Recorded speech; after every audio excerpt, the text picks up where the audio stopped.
انہوں نے امتحان کے لیے مختص کیے ہوئے ہیں، تقریباً اس میں 200 افراد تک اور بھی آ سکتے ہیں۔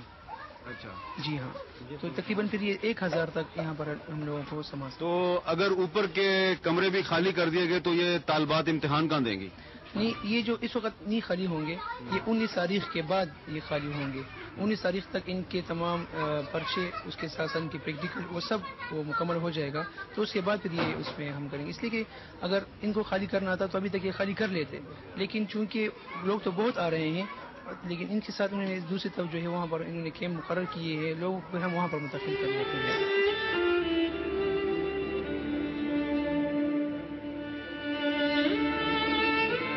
اس اسکول کی جو عمارت ہے اس میں جن لوگوں نے پناہ لے رکھی ہے ان میں کچھ منگورا کے لوگ بھی ہیں، ان سے بات کرتے ہیں۔ السلام علیکم جی۔ وعلیکم السلام۔ آپ کا تعلق منگورا سے ہے؟ ہاں جی، ہم منگورا شہر سے ہمارا تعلق ہے۔ ہم پرسوں آئے تھے اتوار کے روز پیدل شاہدرہ سے، ہم چکدرہ تک پیدل آئے ہیں۔ ہمارے ساتھ چھوٹے چھوٹے بچے تھے، نہ کوئی ٹرانسپورٹ تھا، نہ کوئی گاڑی تھی، نہ کوئی ریلیف کیمپ والے تھے، کچھ بھی نہیں تھا، ہم پیدل آئے۔ چکدرہ سے ہم نے 6000 روپے پہ ایک پلین کوچ کر کے ادھر تک بائی تک آ گئے۔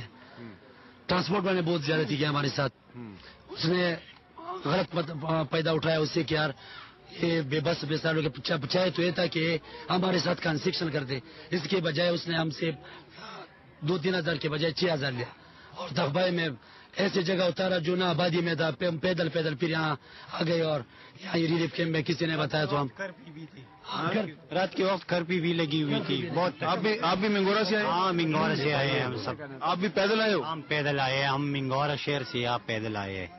اتنی دور سے کتنی؟ اور بچے بھی ساتھ تھے؟ بچے بھی ساتھ تھے، سامان بھی ساتھ تھا، جو ہم نے جو اپنے ساتھ کچھ وغیرہ لیے تھے ہمارے وہ بھی ہمارے ساتھ ساتھ۔ یہ پیدل یہ تھک گیا تھا، کبھی رو رہا تھا، کبھی ہم نے اٹھا کے، کبھی کہ ممی میں چل نہیں سکتا ہے، نہیں چل سکتا ہوں، پھر مجھے بھی اٹھا لے۔ ہمارے ساتھ سامان بھی تھے، یہ بچہ بھی تھا، اس کے ساتھ اور بھی گود میں ہم نے 2 بچے اٹھا رکھے تھے۔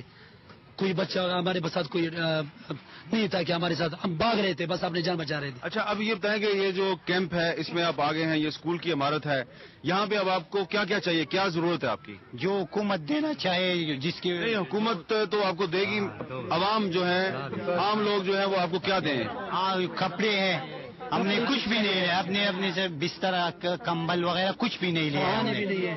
تو یہ کپڑے صرف پہنے ہوئے کپڑوں میں آئے ہیں، اور اپنے ساتھ کچھ بھی نہیں لائے، مطلب کمبل چاہیے، بستر چاہیے۔ کیا چاہیے بتائیں؟ نہ کمبل ہے، نہ کپڑے ہے، نہ چٹائیاں ہے، کچھ بھی نہیں ہے۔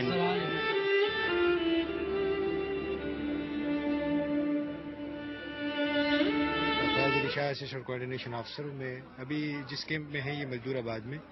کل شام سے اس میں ہم نے ٹینٹ پیچنگ شروع کی تھی، اور ایم ایس ایف جو ہے میڈیسن سان فرانسس بیلجیم، وہ ہمارے پارٹنرز ہیں جس گورنمنٹ کی، اس میں یہ ٹینٹ پیچنگ بھی وہ کر رہے ہیں، اس میں ساتھ میں دوسرے فیسلٹیز جو ہیں وہ پرووائڈ کر رہے ہیں۔ اب تک مردان میں جو ڈسٹرکٹ گورنمنٹ ہے اس نے کتنے متاثرین کو رجسٹرڈ کیا؟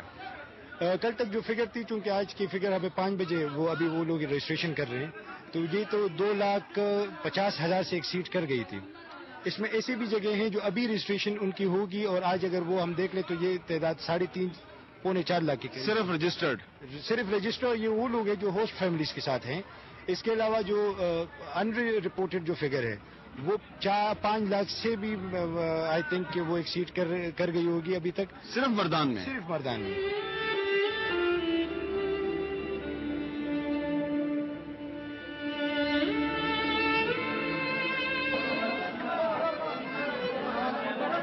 کھانا تقسیم کیا جا رہا ہے، اور کھانا بھی جو ہے وہ صرف روٹیاں ہیں اور سادہ شوربہ ہے جس میں صرف کچھ نمک اور کچھ مرچ نظر آ رہی ہے۔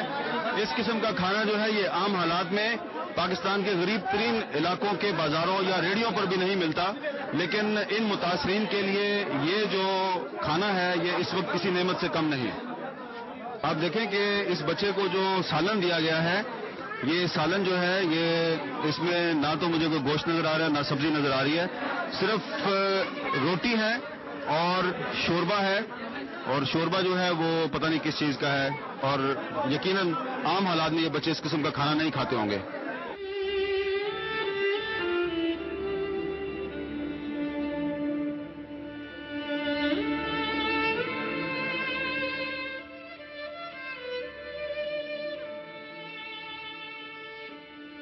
ان متاثرین کی حالت آپ کے سامنے ہے. کچھ تبصرے کی ضرورت نہیں. ان کے پاس کوئی سامان نہیں. ایک ہاتھ میں بچہ ہے, دوسرے ہاتھ میں پنکھا ہے اور کوئی سامان نہیں. اور یہ لوگ بغیر کپڑوں کے, بغیر چارپائیوں کے, بغیر چادروں کے, بغیر کمبلوں کے اس خیمہ بستی میں داخل ہوئے ہیں. اور اب دیکھنا یہ ہے کہ اس خیمہ بستی میں لوگوں کے ساتھ کیا سلوک کیا جاتا ہے. مالاکنڈ ڈویژن کے متاثرین کے مسائل آپ کے سامنے ہیں. مردان, سوابی اور مالاکنڈ ڈویژن کے جو امن و امان کی صورتحال کے لحاظ سے نسبتاً بہتر علاقے ہیں, وہاں پہ جو متاثرین کے یہ کیمپ ہیں, ان کا ہم نے آج دورہ کیا اور ان کے مسائل ہم آپ کے سامنے لے کر آئے. شدت پسندوں کے خلاف جو آپریشن شروع ہوا ہے, اس آپریشن کے باعث جو اکثر لوگ ہیں انہوں نے حکومت کے اعلان پر, حکومت کے کہنے پر اپنے گھر بار چھوڑے اور ان خیمہ بستیوں میں آ کر آباد ہو گئے. کوئی 10 دن سے, کوئی 15 دن سے, کوئی 2 دن سے, کوئی 3 دن سے ان خیمہ بستیوں میں پناہ گزین ہیں. لیکن اب ان خیمہ بستیوں میں مزید راتیں گزارنا ان کے لیے کافی مشکل ہوتا جا رہا ہے, کیونکہ موسم بہت گرم ہے. یہاں پہ دن بہت گرم ہوتا ہے, رات بہت سرد ہوتی ہے. لہذا ضرورت اس بات کی ہے کہ ایک طرف پاکستانی عوام اور حکومت ان متاثرین کی دل کھول کر مدد کریں, اور دوسری طرف سیکورٹی فورسز کو چاہیے کہ شدت پسندوں کے خلاف آپریشن کو جلد از جلد اس کے منطقی انجام تک پہنچایا جائے, کیونکہ یہ متاثرین کئی ہفتے یا کئی ماہ تک ان خیمہ بستیوں میں رہنے کے قابل نہیں ہیں.